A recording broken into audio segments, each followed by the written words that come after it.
Friðjón Einarsson, formaður bæjarráðs Reykjanesbæjar, þarf út að segja þetta séu mikil tíðindi á þessum bæjarstjórnarfundi.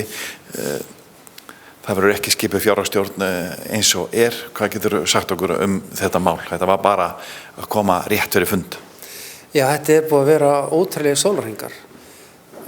Við vorum búin að undirbúa okkur að afhenda lykilinn til fjárhagsstjórnar, eftirlitsnefndarinnar, en héldum áfram viðræðum eins og við gátum og framöndir nóttu í gær og í allan dag og síðan kom þetta bréf sem breytir öllu rétt fyrir fundin, nokkra mínútur í 5, þar sem viðurkenning á greiðsluvanda sveitarfélagsins og menn eru tilbúnir að skoða alvarlega það mál og ósk þeirra að fresta afgreiðslu.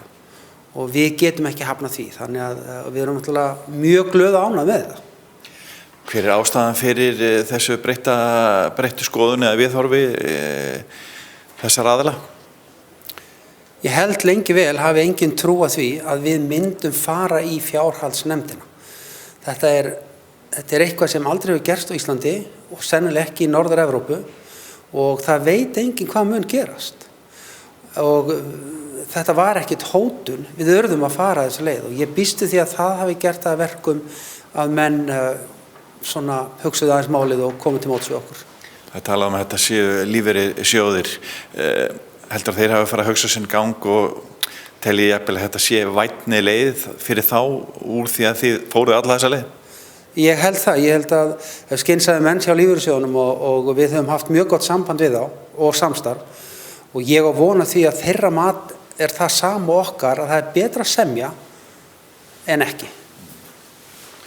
Þannig að það hlýtur að vera allt annar, eins og maður segir, þið voruð alla nótt að og þú hefur eflaust verið búin að undirbúa langa ræðu yfir því að nú væri fjárhagsstjórn að taka við sveitarfélaginu. Þú varst að fara að afhenda lykilinn. Já, ég held að við höfum eiginlega ekki heldur átt okkur á þessu sjálf hvað myndi gerast, þó við séum búin að liggja yfir þessu núna í 18 mánuði. Ræða mín býður í 2 vikur og þá kemur ljós hvað verður. Ég er ekkert of bjartsýnn en við förum með bjartsýna vopn í þetta. Vantaði mikið upp á þegar viðræður slitnuðu? Nokkra milljarða. Er það mikið að lítið? Það er freka mikið. En ég spyr þig aftur, þetta þokkalega bjartsýnn á að þetta getur nú gengið og þetta, þið farið að sjá ljósið. Já, ég held að við lendum þessu. Ég trúi því núna, en ef ég ætti að veðja á þetta, þá segi ég svona 50-50. En það er nokkuð gott, sko. Það er allan að betra heldur en að skila lyklunum. Já, og meiri en að vinna í lottó. Rétt að lokum, hvað er það sem tekur við núna? Að halda bara viðræður áfram núna bara á næstu dögum? Við förum strax af stað í kvöld og tilkynna þetta til kauphallar og eftirlitsnefndar og förum bara á fullt. Við ætlum að lenda þessu máli. Gerðu þér einhverja vonur einhverja daga eða einhver tíma?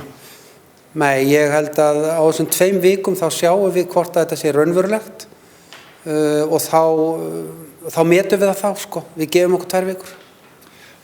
Það var uppálega að þið töluðu þetta væri 6 milljarðar sem þið þyrftu að fá niðurfellda í heildina. Það er talan sem þið þurfið? Já, við erum að tala tæplega 6,5 milljarð sem við þurfum. Þá er þetta í lagi hjá okkur. Reksturinn hefur lagast gríðarlega.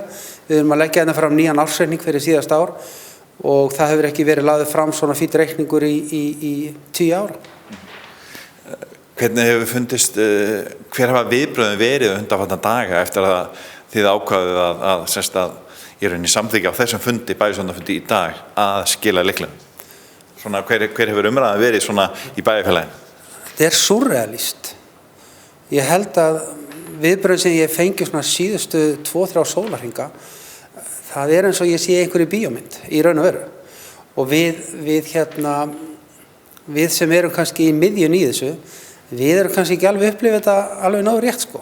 Þegar við erum svo fastir í tölum og reynum að halda öllu tilfinningum frá, en ég er nánast sannfærður það að öll okkar sem, þegar við göngum út af þessu fundi núna, að þá erum við bara svo sprungið blæra, sko.